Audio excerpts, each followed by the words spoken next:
దేవుడి నామానికే మహిమవని అన్ని విషయాల్లో దేవుడి సహాయం, దేవుడి సాన్నిధ్యం మన జతలో ఉన్నాయి. ఈరోజు యాకోబు 4:7 కాబట్టి దేవునికి లోబడుడి, అపవాదిని ఎదిరించుడి, అప్పుడు వాడు మీ యొద్ద నుండి పారిపోవును.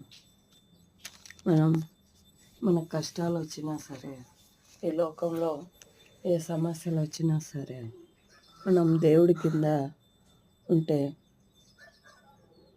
దేవుడు మన పరంగా యుద్ధం చేసే ప్రతి ఒక్క విషయంలోనూ సహా మనల్ని విడిపిస్తాడు.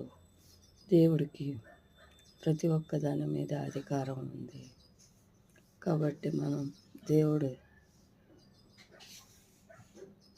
దేవుడికి లోపడి దేవుడి అనుసరించే వలంగా ఉందాం. అన్ని విషయాల్లో దేవుడికి మాత్రమే మహిమ అని. ఎందుకంటే మనం ఈ లోకంలో ప్రవాసిகள் మాత్రమే ప్రవాసం చేస్తున్నాం అంతే. ఇక్కడ ఒక టెంట్ వేసుకొని